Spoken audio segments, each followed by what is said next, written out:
My name is Leo, and I was in a bit of a pickle. I was stuck in a hospital, which is not the most cheerful place on a Tuesday. The walls were so white they hurt your eyes, and the whole place smelled of squeaky clean floors and something a bit like old cabbage. But the smell wasn't the problem. The problem was a man. He wasn't a doctor or a nurse. He was a baddie. A proper top-tier, world-class baddie with a long, thin mustache that twitched like a pair of nervous caterpillars. He was after something I had, a small, shiny marble my grandfather gave me, and he wouldn't stop until he got it. He had chased me all the way here, and now I was cornered. The baddie, whose name was Mr. Grimm, had a nasty habit of appearing when you least expected it. He would pop out from behind a trolley of wobbly jellies, or slide out from under a bed. His shoes made no sound on the polished floors, which was terribly unfair. I was hiding in a room full of strange-looking machines with lots of buttons and whirring bits. My heart was thumping like a drum solo played by a very enthusiastic octopus. Every shadow seemed to be shaped like Mr. Grimm, and every distant cough sounded like his sneaky chuckle. I squeezed myself behind a big boxy machine, hoping he wouldn't find me. The air was thick with fear and the faint smell of burnt toast from the hospital canteen. Just when I thought my goose was well and truly cooked, the door creaked open. It wasn't Mr. Grimm. It was a man with kind eyes and a stethoscope that dangled around his neck like a fancy necklace. This was Dr. Glumple, the kindest doctor in the whole world. He had a round, jolly face and a laugh that sounded like bubbles popping. He saw me trembling behind the machine and gave me a gentle smile. "In a spot of bother, are we, young man?" he whispered, his voice warm and soothing. I could only nod, my words all jumbled up in my throat. He seemed to understand everything without me having to say a thing. Dr. Glumple peeked out of the door and saw Mr. Grimm's long pointy shadow gliding down the corridor. He looked at me, then at the big machine I was hiding behind, and a brilliant bonkers idea began to sparkle in his eyes. "I have a plan," he said, his voice full of mischief. "It's a little unconventional, a tad unusual, but it's guaranteed to work." He patted the big machine. "This is my latest invention, a molecular miniaturizer 5000. It can make anything or anyone very, very small.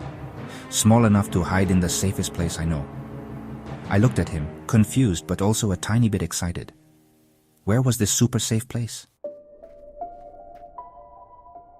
Dr. Glumple didn't waste a moment. He started flicking switches and turning dials on the molecular miniaturizer 5000. Lights blinked from green to yellow to a rather alarming shade of purple. The machine began to hum, a low buzzing sound that vibrated through the floor and tickled my toes. "Right then, Leo," he said cheerfully. "Stand perfectly still. This will only feel a little bit tingly, like when your foot falls asleep." He aimed a strange nozzle, which looked a bit like a hairdryer from outer space, directly at me. I trusted him, even though my brain was screaming that getting zapped by a purple glowing machine was probably not on the list of recommended daily activities. A beam of shimmering, wobbly light shot out from the nozzle and washed over me. It didn't hurt at all. It felt like being dipped in fizzy lemonade. I started to feel all light and floaty. The room began to grow bigger and bigger, or rather, I was getting smaller and smaller. Dr. Glumple's kind face became a giant moon looming over me. The big machine I had been hiding behind now looked like a skyscraper. I was shrinking. I was no bigger than his thumb. He gently scooped me up into the palm of his enormous hand. It was like sitting in a warm, fleshy armchair. "Perfect!" he boomed, his voice now a friendly earthquake. From my new vantage point, I could see the door handle rattling. Mr. Grimm was trying to get in. There was no time to lose.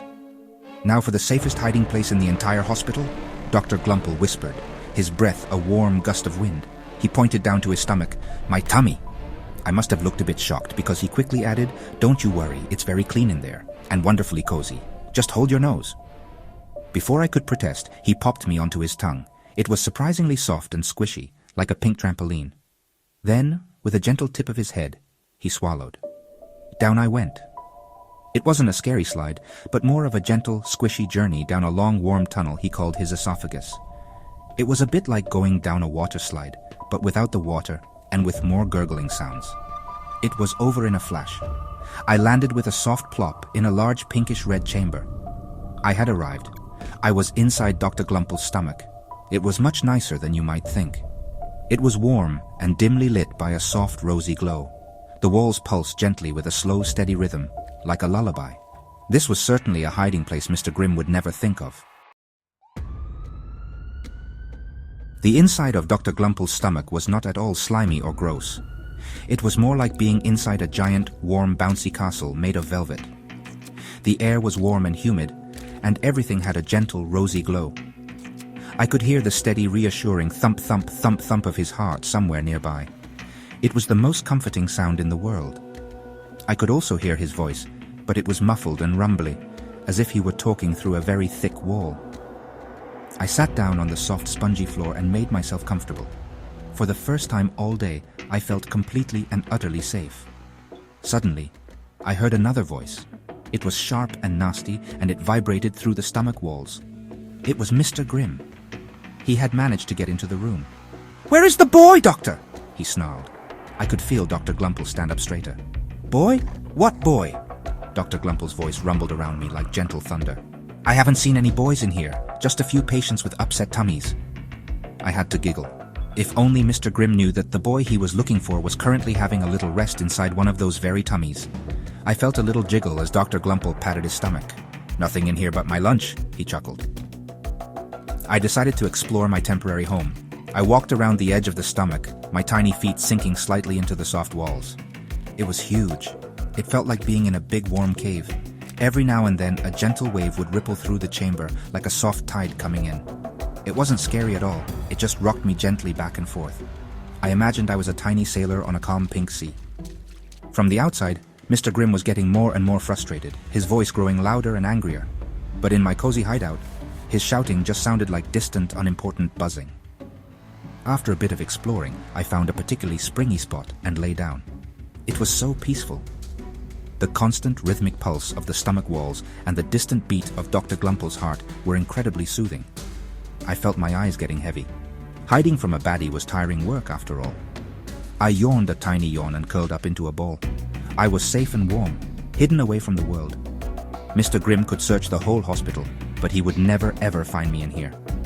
I drifted off to sleep, lulled by the sounds of the kind doctor's body working to keep me safe. I don't know how long I slept, but I was woken by a loud, frustrated sigh that echoed all around me. It was Mr. Grimm. "He's not here. I've searched everywhere," he grumbled. Then I heard Dr. Glumple's calm, deep voice. "Well, I told you so. Now, if you'll excuse me, I have patients to see. People who are actually sick." There was the sound of a door opening and then slamming shut. A wave of relief washed over me, and I felt Dr. Glumple's stomach do a little happy flip. Mr. Grimm was gone. He had given up. We had won. I did a little victory dance right there in the middle of the doctor's tummy. A few moments later, everything started to feel a bit strange. It was like being in an elevator that was going up. I felt myself floating upwards back through the warm, squishy tunnel. It was a most peculiar sensation, a sort of reverse swallow. Dr. Glumple gave a gentle cough, not a nasty, spluttery one, but a polite little ahem. And just like that, I popped out of his mouth and landed softly back in his waiting palm. "Welcome back to the big wide world, Leo," he chuckled, his giant kind face beaming down at me. It felt good to be out, but I almost missed my warm, gurgly hiding spot. Dr. Glumple pointed the molecular miniaturizer 5000 at me again. Another flash of fizzy purple light, and I began to grow. The world shrank back to its normal size, and soon I was standing on my own 2 feet again, feeling perfectly normal. "There you are," he said, patting my shoulder, "safe and sound, and all in one piece." I looked at him, my heart full of gratitude. He had not only hidden me in the most ingenious way possible, but he had also been brave and clever enough to trick Mr. Grimm into leaving. He was a true hero, even if his methods were a bit digestive. I reached into my pocket and pulled out the shiny marble. It glinted under the hospital lights. I held it out to him. "Thank you, Dr. Glumple," I said, my voice clear and strong now. "You saved me." He just smiled and gently pushed my hand back. "You keep that safe, Leo. And if you're ever in another pickle, you know where to find me.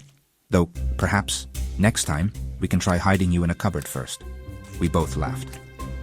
Leaving the hospital that day, I didn't feel scared anymore. I just felt lucky to have a friend like Dr. Glumple, the bravest, kindest, and most brilliant doctor in the whole world.